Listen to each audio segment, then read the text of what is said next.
Bidadi township ಅಧಿಸೂಚನೆಗೆ HDK ಆಕ್ರೋಶ ವ್ಯಕ್ತಪಡಿಸಿದ್ದಾರೆ.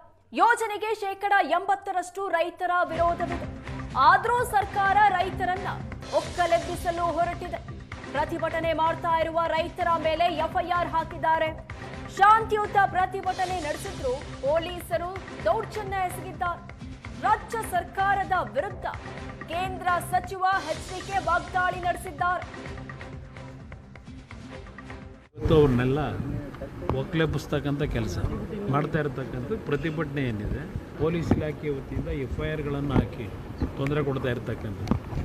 ನಾನು ಈ ರಾಜ್ಯದಲ್ಲಿ ಯಾವೊಂದು ಪ್ರಜಾಪ್ರಭುತ್ವದ ವ್ಯವಸ್ಥೆಯಲ್ಲಿ ವಿರೋಧವನ್ನು ವ್ಯಕ್ತಪಡಿಸ್ತಕ್ಕಂಥದ್ದಕ್ಕೆ ಶಾಂತಿಯುತವಾಗಿ ಪ್ರತಿಭಟನೆ ಮಾಡ್ತಕ್ಕಂಥವ್ರ ಮೇಲೆ ದಬ್ಬಾಳಿಕೆ ಮಾಡಿ ಆ ಪೊಲೀಸ್ ಇಲಾಖೆಯ ದೌರ್ಜನ್ಯ ಇವತ್ತೇ ನಡೀತಾ ಇದೆ.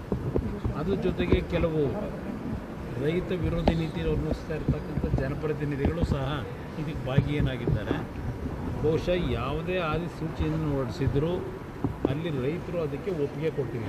ರೈತರಿಂದ ಯಾವುದೇ ರೀತಿಯ ಒಂದು ಮೀಟಿಂಗ್ಗಳು ಮಾಡದೆ ಸುಮಾರು 3,500 ರೈತರ ಕುಟುಂಬಗಳೇನಿದ್ದಾವೆ ಎಲ್ಲರಲ್ಲಿ 80% ವಿರೋಧ ಇದೆ. ಅಂಥ ಪರಿಸ್ಥಿತಿನಲ್ಲಿ ಇವತ್ತು ಸರ್ಕಾರ ಒಂದು ರೀತಿ ದಬ್ಬಾಳಿಕೆ ಮುಖಾಂತರ ನಾವು ಮಾಡಿದ್ದೇ ತೀರ್ಮಾನ ಅಂತಕ್ಕಂಥ ರೀತಿಯಲ್ಲಿ ಹೊರಟಿದ್ದಾರೆ.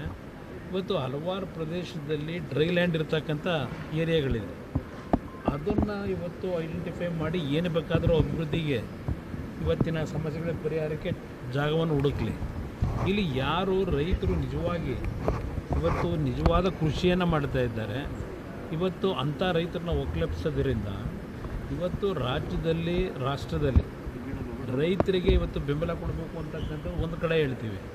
ಬಹುಶಃ ಅಲ್ಲಿಯ ರೈತರು ಅವ್ರಿಗಿರ್ತಕ್ಕಂಥದ್ದು ಕಾನೂನು ಹೋರಾಟ ಮಾಡೋರು. ಪಾಪ ಪ್ರಿಯಾಂಕಾ ಖರ್ಗೆ ಅವ್ರು ಹೇಳಿದ್ದಾರೆ ಕಾನೂನಲ್ಲಿ ಹೋರಾಟ ಮಾಡಲಿ ಅಂತ ಹೇಳಿ. ನಿಮಗೆ ರೈತರ ಬಗ್ಗೆ ಇಷ್ಟು ಗೌರವ ಇಟ್ಕೊಂಡಿದ್ದೀರಿ ಅಂತಕ್ಕಂಥದ್ದು ಇಲ್ಲ ಗೊತ್ತಾಗ್ತದೆ. ಇವತ್ತು ಅಲ್ಲಿ ನೋಡಿದ್ರೆ ದೊಡ್ಡಬಳ್ಳಾಪುರ ಭಾಗದಲ್ಲಿ ಅಲ್ಲೂ ರೈತರ ಮೇಲೆ ದಬ್ಬಾಳಿಕೆ ನಡೀತಾ ಇದೆ.